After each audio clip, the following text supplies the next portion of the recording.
Good afternoon दोस्तों, welcome to my YouTube channel UPSC Gyan में आपका स्वागत है। हम चैप्टर 4 स्टार्ट करने वाले हैं। इससे पहले हमने पॉलिटी एनसीईआरटी में चैप्टर 1, 2, 3 कंप्लीट कर लिया था।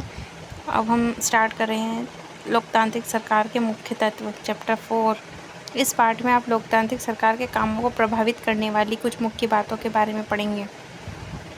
इनमें लोगों की भागीदारी, समस्याओं का समाधान, समानता एवं न्याय के विचार शामिल हैं। ये सभी लोकतांत्रिक व्यवस्था को सफल बनाते हैं। अगर लोकतांत्रिक व्यवस्था न हो तो क्या होगा?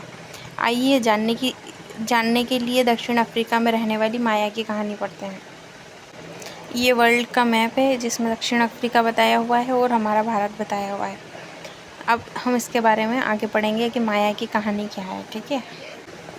दक्षिण अफ्रीका में एक ऐसा देश है जहाँ कई प्रजातियों के लोग रहते हैं। श्वेत गोरे रंग के, अश्वेत काले रंग के और जिनकी त्वचा का रंग सांवला है, जैसे भारतीय हमारे रंग के। तो जोहान्सबर्ग में रहने वाली 11 वर्ष की दक्षिण अफ्रीकी लड़की माया नायडू एक दिन पुराने बक्से की सफाई करने अपनी माँ की मदद कर रही थी। उसे एक रजिस्टर स्क्रैप बुक मिला जो अखबार की कतरनों और तस्वीरों से भरा हुआ था। उसमें एक 15 साल के स्कूल जाने वाले लड़के की बहुत सारी तस्वीरें थी। माया ने जब उस लड़के के बारे में अपनी माँ से पूछा तो उसे पता चला कि उसका नाम है हेक्टर पीटरसन। उसको पुलिस ने गोली मार दी थी। माया को बड़ा झटका लगा। उसने पूछा, क्यों? माया की माँ ने समझाया कि दक्षिण अफ्रीका पहले रंग भेद कानून से शासित था। रंग भेद का मतलब है त्वचा, चमड़ी के रंग के आधार पर भेदभाव करना। दक्षिण अफ्रीका की प्रजातियां इसी आधार पर अलग अलग समूहों में बटी हुई थी। वहाँ के कानून के मुताबिक श्वेत, अश्वेत, भारतीय एवं अन्य प्रजातियों को एक दूसरे से संबंध बनाने की इजाज़त नहीं थी। विभिन्न प्रजातियों के लोग ना तो एक दूसरे के आसपास रह सकते थे और ना ही आम सुविधाओं का इस्तेमाल कर सकते थे। माया को अपने कानों पर विश्वास नहीं हो रहा था।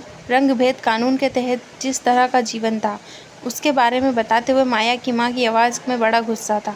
उन्होंने बताया कि श्वेत और अश्वेत लोगों को अस्पताल अलग होते थे और अस्पताल की गाड़ियाँ भी। श्वेत लोगों के लिए अस्पताल की गाड़ियाँ थी वे ज़रूरत के सामानों से सुसज्जित होती थी, जबकि अश्वेत लोगों के लिए जो गाड़ियाँ थीं उनमें सुविधाएं उपलब्ध नहीं थी। उनके लिए रेल एवं बसें अलग होती थी। यहाँ तक कि श्वेत और अश्वेत लोगों के लिए बस स्टैंड भी अलग होते थे। अश्वेत लोगों को वोट देने की इजाज़त नहीं थी। देश की सबसे अच्छी ज़मीन श्वेत लोगों के लिए आरक्षित थी और अश्वेत लोगों को खेती के लिए सबसे घटिया ज़मीन मिलती थी। इससे पता चलता है कि अश्वेत लोगों एवं भारतीयों को श्वेत लोगों के बराबर नहीं माना जाता था, उसके साथ भेदभाव किया जाता था। दक्षिण पश्चिमी हिस्से में एक शहर था सोवेटो, जहाँ सिर्फ अश्वेत लोग ही रहते थे। हेक्टर पीटरसन वहीं रहता था।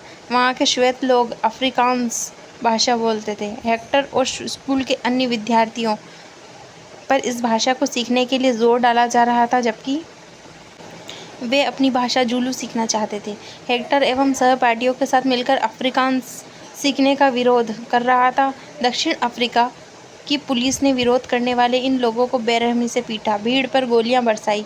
उनमें से एक गोली हेक्टर को लगी और वह मारा गया। 16 जून 1976 की घटना है।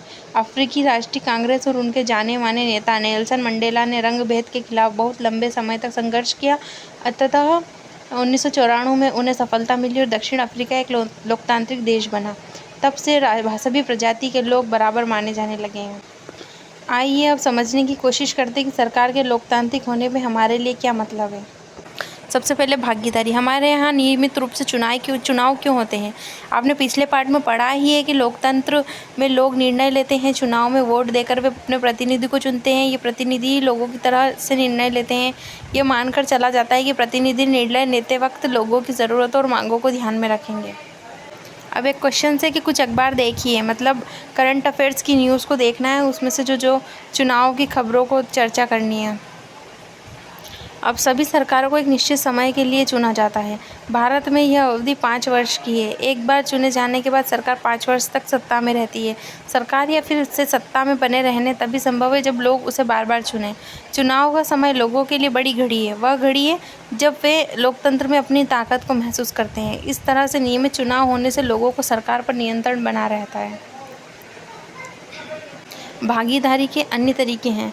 जो चुनाव 5 वर्ष में एक बार होते हैं। वोट देने के अलावा लोकतांत्रिक सरकार के निर्णयों और नीतियों में लोगों के भाग लेने और भी कई तरीके हैं। लोग सरकार के कार्यों में रुचि लेकर और उसकी आलोचना करके भी अपनी भागीदारी निभाते हैं। अगस्त 2005 में जब एक खास सरकार ने बिजली का किराया बढ़ा दिया तो लोगों ने अपना विरोध बहुत ही तीखे रूप से व्यक्त किया। लोगों ने जुलूस निकाले और हस्ताक्षर अभियान चलाए। सरकार ने अपने निर्णय के बचाव में तर्क दिए, लोगों को समझाने की कोशिश की, लेकिन उसे लोगों की मांग माननी पड़ी। बिजली को बढ़ाए गए दामों को घटाना पड़ा। सरकार को अपना निर्णय बदलना पड़ा क्योंकि वह आम जनता के प्रति जिम्मेदार है। ऐसे कई तरीके हैं जिनके द्वारा लोग अपनी राय व्यक्त कर सकते हैं और सरकार को ये समझा सकते हैं कि उसे क्या कार्रवाई करनी चाहिए। इन तरीकों में धरने, जुलूस, हड़ताल, हस्ताक्षर अभियान आदि शामिल हैं।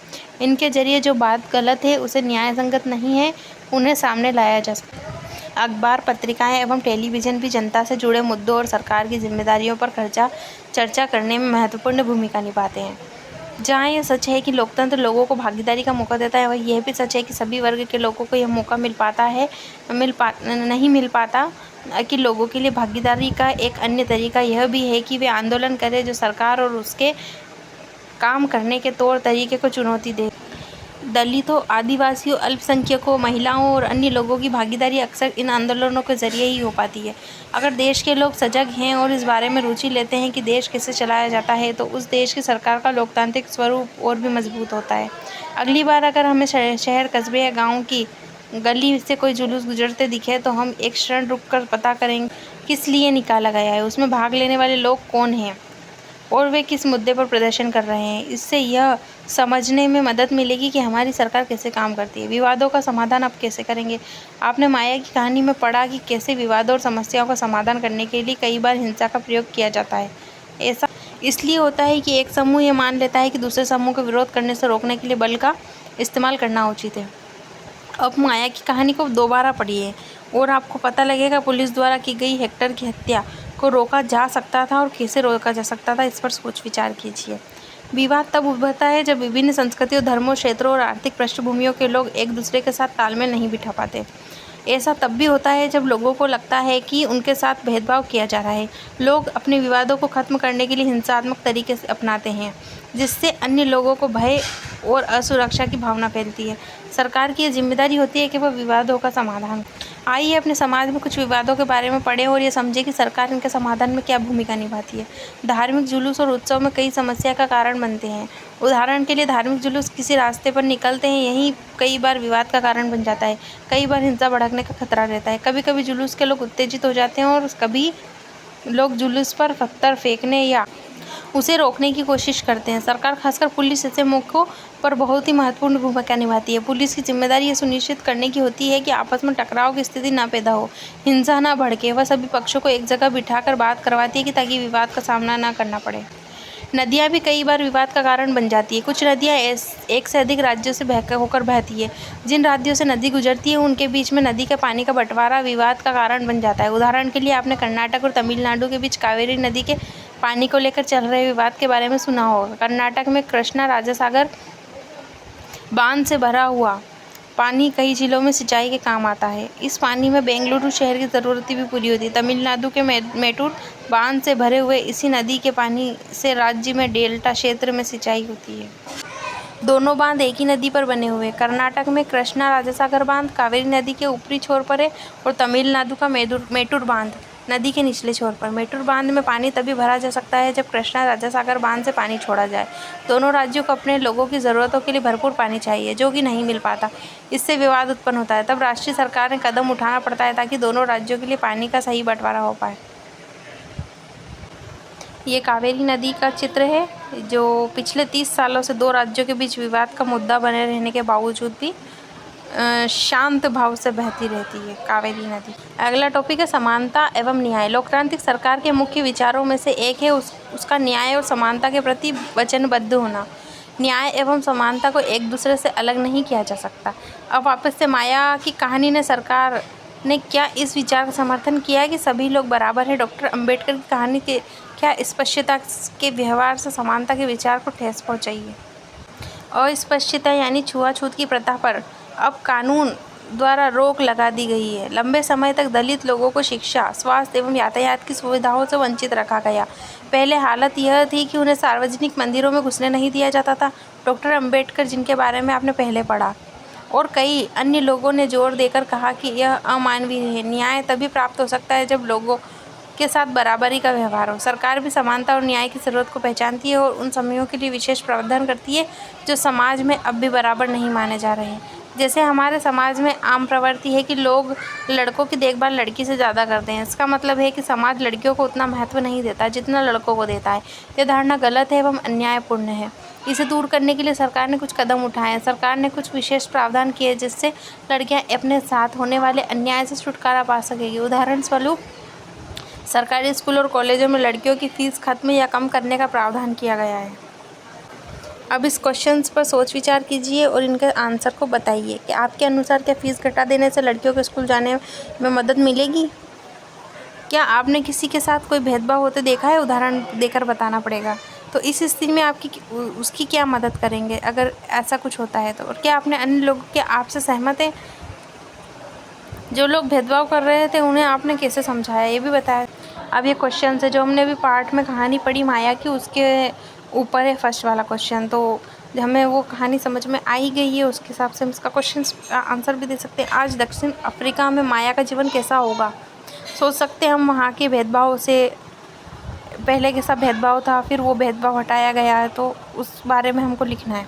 फिर किन विभिन्न तरीक़ों से लोग सरकार की प्रक्रियाओं में भाग लेते हैं ये लिखना है। उसके बाद ये पांचों क्वेश्चंस के आंसर लिखने की कोशिश करना। अगर नहीं आता है तो कमेंट बॉक्स में क्वेश्चंस पूछ लेना।